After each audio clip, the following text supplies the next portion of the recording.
정부 보완대책 주요 내용을 말씀드리겠습니다. 50에서 299인 기업에 대한 주 52시간제 시행이 20여일 앞으로 다가왔습니다. 그동안 정부는 전국 지방노동관서의 노동시간 단축 현장 지원단을 통해 준비에 어려움이 있는 중소기업에 1대1로 맞춤형 해법을 제시하는 등 최선을 다해 지원해 왔습니다.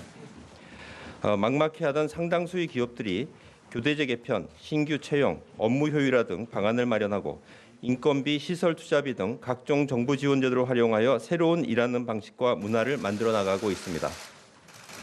하지만 중소기업의 특성상 준비가 어려운 것도 현실입니다. 원화적 구조 등으로 인해 업무량을 자율적으로 통제하기 어려운 경우가 많고 업무 효율화 등을 통해 생산성을 높이는 데도 대기업보다 더 많은 시간을 필요로 합니다.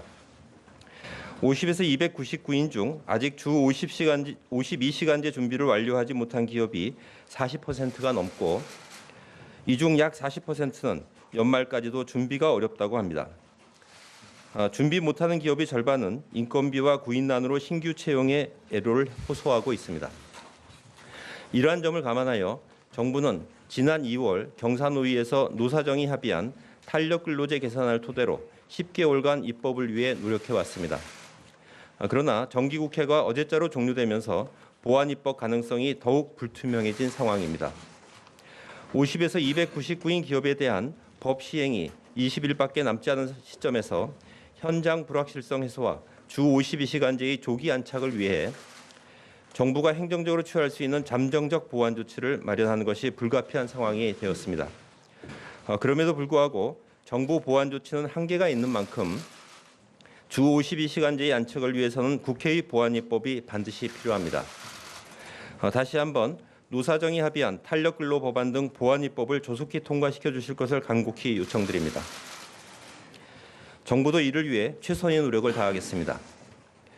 정부 보완 대책 주요 내용을 간단히 말씀드리면 우선 정부는 중소기업이 차질 없이 준비할 수 있도록 1년의 계도 기간을 부여하겠습니다.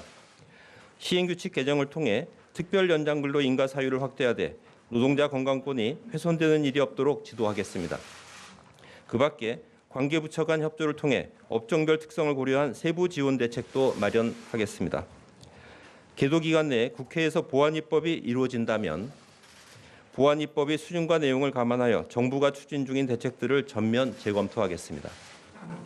만약 계도 기간 종료 시까지도 입법이 완료되지 않을 경우 경제 상황, 기업 규모별 근로시간 단축 추이 등을 고려하여 추가적인 대책 여부를 판단하겠습니다. 보완 대책 세부 상세 내용을 상세히 설명드리겠습니다. 보완 대책은 주 52시간제 취지를 훼손하지 않는 범위 내에서 현장에서 가장 많이 제기된 애로사항 해소에 중점을 두어 마련하였습니다. 먼저 50에서 299인 기업에 1년의 계도 기간을 부여하겠습니다. 계도 기간은 단순히 처벌이나 단속이 유예된다는 의미가 아닙니다. 법을 지키기 위한 시간이 조금 더 필요한 기업의 준비 시간을 좀 더 주는 것입니다. 둘째, 계도 기간 내에 기업들이 최대한 신속하게 준비를 완료할 수 있도록 총력을 다해 지원하겠습니다. 정부는 노동시간 단축 현장 지원단을 통한 1대1 밀착 지원을 통해 기업의 준비를 최대한 지원하겠습니다. 생산성 향상을 위한 일터 혁신 컨설팅도 확대하겠습니다. 노동시간 단축을 위해 신규 채용이 필요한 기업에는 구인구직 매칭을 최우선 지원하고 일자리 함께하기 사업을 통한 신규 채용 인건비와 기존 재직자 임금 보전 지원도 확대하겠습니다.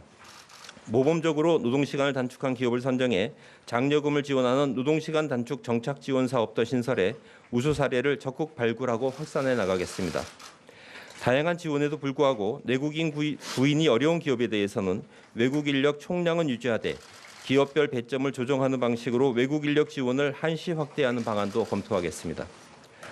셋째, 현행 제도 하에서 법을 준수하기 어려운 불가피한 상황을 해소하기 위하여 근로기준법 시행규칙 개정을 통한 특별 연장 근로 인가 사유를 확대하겠습니다. 현행 재해 재난의 수습을 위해 필요한 경우 이외에도 인명보호나 안전의 확보, 갑작스러운 기계 고장 등 돌발적인 상황에 긴급한 대처가 필요한 경우, 통상과는 다른 업무량의 대폭적인 증가가 발생하고 이를 단기간 내에 처리하지 않으면 사업에 중대한 지장이나 손해가 초래되는 경우, 연구개발 업무 중에 국가 경쟁력 강화, 국민 경제에 미치는 영향 등을 고려해 꼭 필요한 분야에 대해서도 특별 연장 근로를 허용할 계획입니다. 다만 탄력 근로제 관련 노사정 합의 시에도 노동자의 과로 방지와 건강 보호를 고려했던 취지를 살려 특별 연장 근로 인가 사유는 확대하되 노동자의 건강권 보호에 만전을 기하겠습니다. 필요 최소한의 기간에 대해서만 특별 연장 근로를 인정하고 사업주가 적절한 건강권 보호 조치를 강구하도록 지도해 나가는 한편 모니터링 점검도 실시하겠습니다. 오늘 바로 근로기준법 시행규칙 입법 예고 절차에 착수하여 최대한 빠른 시간 내에 제도가 시행될 수 있도록 하겠습니다. 아울러 노동시간 제도 개선과 함께 관계부처와 협조하여 업종별 애로사항과 구조적 문제를 해결하기 위한 업종별 지원 대책들을 추진합니다. 노동시간 단축에 어려움을 겪는 중소제조업체에 대해서는 정책자금과 기술 보증을 우대 지원하고 스마트 공장 등 시설 설비 구축도 최우선 지원할 예정입니다. 건설업의 경우 주 40시간 기준으로 적정 공기가 보장될 수 있도록 공기 산정 기준 법제화를 추진하고 주 52시간제에 따른 노임 증가 시 건설공사 단가에 적기에 반영할 수 있도록 변경된 표준시장 단가 산정 체계를 적용합니다. IT 소프트웨어 분야의 경우 공공 부분에서 우선적으로 장시간 근로를 유발하는 발주 문화를 개선해 나가겠습니다. 적정 사업 기간 확보를 위해 전 부처 및 공공기관 조기 발주를 추진하고 과업 변경 시 계약 금액 조정, 지체 상금 한도 설정 등의 내용을 포함한 소프트웨어 표준 계약서를 개선 보급할 예정입니다. 사회복지 생활시설에 대해서는 교대 인력을 확보하기 위한 예산 반영을 추진하는 한편 휴가 교육 등을 위한 대체 인력도 지속 지원합니다.